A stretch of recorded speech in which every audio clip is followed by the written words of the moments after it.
Who else loves s'mores? I'm gonna be honest, if it has s'mores in the name, I am gonna try it. Even though I know full well it's probably gonna taste nothing like a s'more. S'more ice cream? There. S'more M&Ms? Got it. S'moreos? Sign me up. That's why when I see the Stay Puft Marshmallow Man in Ghostbusters, all I want is the giant Hershey bar guy and the oversized graham cracker lad to show up. That's when we're having a party, my friends. That's when.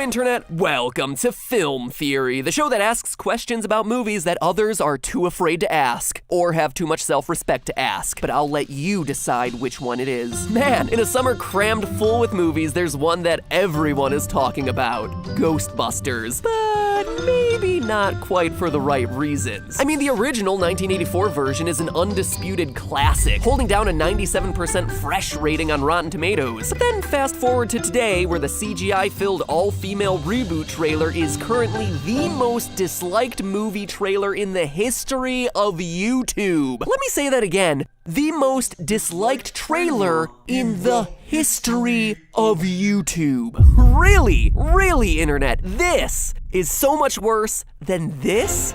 Are you going bald? Huh? No, you're getting fatter and your hair doesn't realize it needs to cover more face. Okay. Hey, I'm not judging. There is no accounting for taste. And I understand the comedic stylings of Adam Sandler truly are transcendent. Oh. Comedy gold. So the goal for today, make a video that you like at least slightly better than the Ghostbusters trailer. Well, I'm already starting at an advantage because this video focuses on the original Ghostbusters, reminding you of that happier era when watching a baby get repeatedly put into life-threatening situations was the epitome of entertainment. Truly, when you think of the original movie, yeah, sure, you had crossing streams and the demonic David Bowie, but the most iconic image is none other than the Stay Puft Marshmallow Man. It's a moment so brilliantly absurd it became an instant classic. And while others were chortling away at Dan Aykroyd's childhood memories of roasting marshmallows by the fire at Camp Wakanda, here's where my theorist brain went when I first saw that scene. Could I eat that? And sure, maybe there's some fat Pat talking there, but hey, it's all in the name of science. So today I'm answering the question that's been on nobody's mind since 1984. How many calories are in the Stay Puft Marshmallow Man? And what would it mean if I were to actually eat him? Now, for those of you who grew up not knowing who you gonna call, here's the skinny on our chubbiest of bunnies. In the original Ghostbusters, the team takes on an ancient Sumerian demon named Gozer who's haunting New York City. As you do, you know, the huge. As part of the final showdown, Gozer demands the heroes choose what will destroy them and the rest of New York City. While everyone else tries to keep their minds blank, our good buddy Dan Aykroyd accidentally imagines Think of the most harmless thing. the Stay Puft Marshmallow Man. And you can't really blame him because images of Stay Puft are sprinkled throughout the movie. When we see the eggs in Dana's apartment explode and cook on the counter, a bag of Stay Puft marshmallows are there on the counter with the rest of the groceries. And later in the film, we see a big mural for Stay Puft marshmallows on the side of a building. With all those brand integrations, poor Ray didn't stand a chance. Subliminal advertising, guys. You gotta put a hashtag spawn on those sorts of things, sellouts. Anyway, the great big Mallow Blaster appears, Godzilla style, and starts pounding Upper Manhattan into fluff. Hilarity ensues. So let's figure out just how much marshmallow action the Kaiju Puff is packing. To do this, we need to make some assumptions about the Stay Puft Marshmallow Man's contents. Let's just say that he's made entirely of marshmallow. Normally, I'd say he'd need some kind of musculoskeletal system to maneuver, but seriously, he's a giant snack food manifested out of Dan Aykroyd's subconscious and compelled by a demon of hell. So we're gonna let normal anatomy slide on this one. Plus, when he erupts, there ain't no viscera, just a bunch of marshmallow fluff, so I think we're safe. Now, the first step in determining how much of a caloric punch Stay Puft packs is determining just how large he is. In the movie, they give us a hint. Killed by a 100-foot marshmallow man. But can we get more exact? Absolutely. In the DVD extras for Ghostbusters, Mark Stetson, the model shop supervisor, reveals that the scaled size of the Stay Puft Marshmallow Man was 112.5 feet tall. We can also compare that to the surrounding buildings to confirm that that's the right range. So for once, that made my life a bit easier, but from there, the calculations start to get a bit trickier. Initially, I tried to determine the width of the Stay Puft Marshmallow Man by looking at his scale compared to the other landmarks in the movie. There's a shot where the Ghostbusters are looking down at Stay Puft as he walks towards them, and we can see that he's about the width from the sidewalk to the yellow center lines of the street. We know that this is about 50 feet because the street Stay Puft is walking on is Central Park West in New York. According to the 1892 edition of the World Almanac, almost all avenues in New York City are 100 feet wide, so Stay Puft is half that. But we'd still be missing depth, and the movie doesn't really show many good shots from the side. And more importantly, even if we're right about Stay Puft being 50 feet wide at his widest, how wide is his head compared to the rest of his body? If you watch this series a lot, you'll know that I would usually account for this sort of thing using pixel measurements. But Stay Puft is full of a lot of unusual shapes and sizes. So in this case, I'm using another measurement that'll do a better job of taking Stay Puft Marshmallow Man's irregular shape and giving us workable numbers. And that measurement is BMI. The statistic of BMI was created in the 19th century and is mostly used to measure the relative thickness or thinness of a population by measuring average weight across average height. And for our purposes, it's actually perfect because all it does is calculate a ratio of height to width for a human-shaped object. It doesn't matter if the person is ripped or overweight or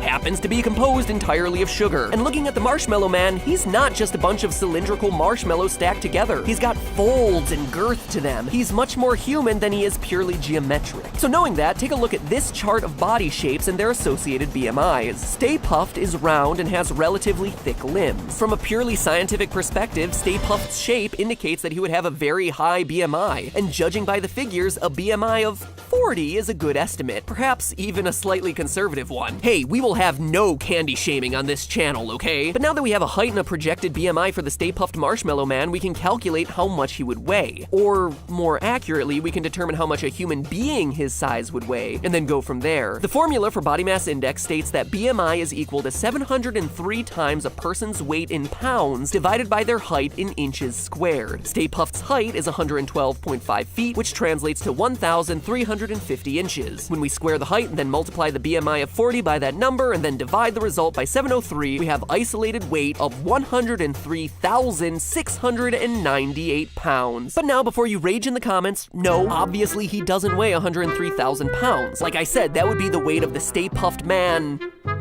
If the Stay Puft Marshmallow Man were actually just a human of Marshmallow Man size, well, you get it. What we're looking for is the Marshmallow Man. So we need to convert his weight from this figure, what he would weigh as a human, to what he would weigh as a marshmallow. To do that, we need to know what the density of a human and a marshmallow actually are. The density of a human being does vary, but for heavier set people, it's usually around 1.01 grams per milliliter. Now we can adjust the weight of 103,698 pounds to its marshmallow equivalent by converting human density to the density of a marshmallow, which is 0.21 grams per milliliter, about a fifth of the density of a human. So doing all the math, that means that Stay Puft Marshmallow Man actually weighs in at 21,561 pounds, or about 9,500 kilograms, which is actually surprisingly light for a building-crushing monster. For perspective, that's lighter than a typical school bus, so having him destroy buildings may be a bit of a stretch. He's still a giant marshmallow. Even at that enormous of a size, his squishy Stay Puftness would actually just puff off of most well-made buildings. But I hear you in the comments saying, geez, MatPat, I came here because I want to eat an ancient Sumerian demon and not talk about school buses. And yeah, that's valid. I totally understand your desire to eat an ancient Sumerian demon. So now that we know how much he weighs, figuring out the number of calories he contains is really no sweat. For reference, I use the nutrition facts of Kraft's Jet Puffed marshmallows because something tells me they're not all that different, which claims to have 100 calories for every 4 marshmallows or 30 grams, 20 grams of which is pure sugar. When we convert the weight of Stay Puft in pounds to grams and then multiply that by the number of calories per gram, we get our whopping total. The Stay Puft Marshmallow Man comes out to be 32.6 million calories. Get ready to hit that Pilates class a few 100,000 times. If you wanted to consume that many calories, you'd have to down about 228,000 cans of Coca-Cola, or eat 2.7 million peanut M&Ms, or have 62,700 Big Mac meals from the Golden Arches. Considering that the average human life is 27,375 days, you would practically have to have that Big Mac meal 3 3 times a day, every day for the rest of your life to get to that level of caloric intake. Which in turn begs the question, what about burning him off? Well, a good rule of thumb is that a typical person will burn 100 calories per mile of walking. So that would translate to you walking 326,000 miles to work off your Marshmallow Man binge. And if that sounds like a lot, you don't know the half of it. The circumference of the Earth is just about 25,000 miles. So you would have to walk around the entire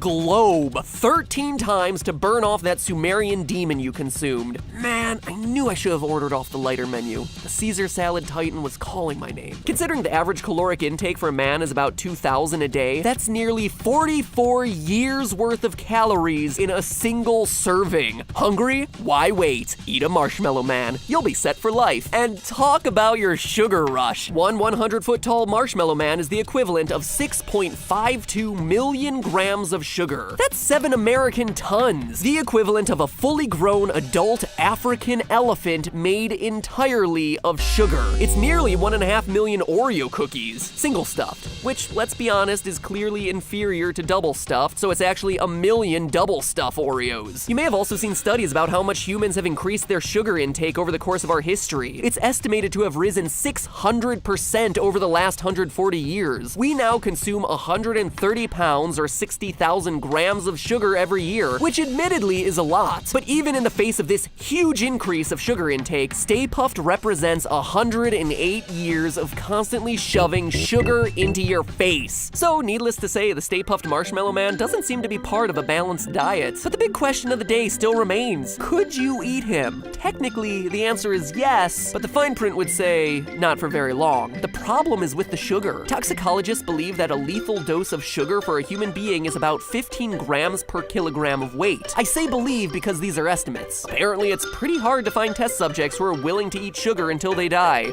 Go figure. Sometimes it feels like I come close to that, though.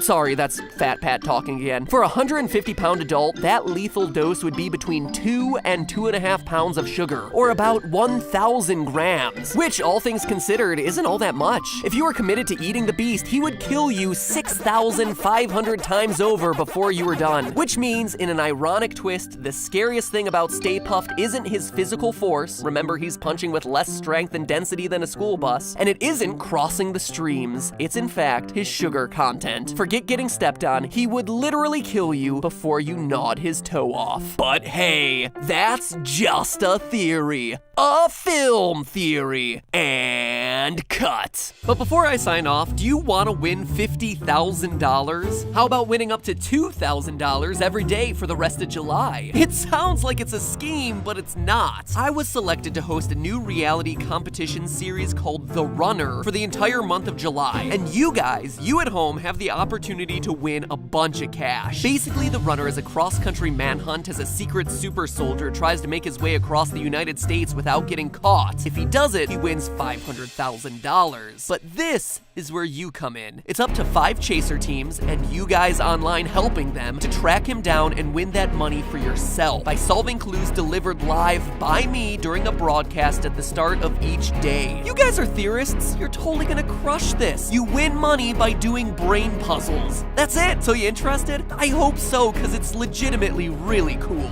It's a new series, not on YouTube, but on Go90, hosted by yours truly and executive produced by Jason Bourne and Batfleck himself, Matt Damon and Ben Affleck. Yeah, this is legit. The chase officially begins tomorrow, July 1st, and to kick things off, the show is giving away $50,000 to lucky viewers. $50,000 tomorrow, so you'll definitely want to tune in on day 1. To do that, you'll want to go to go90.com/therunner or download the Go90 app to watch the show. Don't worry, it's all free and links are in the description. First episode starts at noon East Coast time or 9 a.m. Pacific, July 1st. From there, I'll be coming to you live to explain more on how to win. But again, everything is totally free. None of this affects the flow of episodes or us doing regular GT live streams. It's just really a chance for me to live out my bucket list item of being a game show host and giving you guys the chance to win easy to win cash, all while participating in a pretty cutting edge show where you guys over social media are tracking down a super soldier stealthing his way across the country. So please consider checking it out live every day of July, starting at noon Eastern, 9 a.m. Pacific. And with that said, let the chase begin.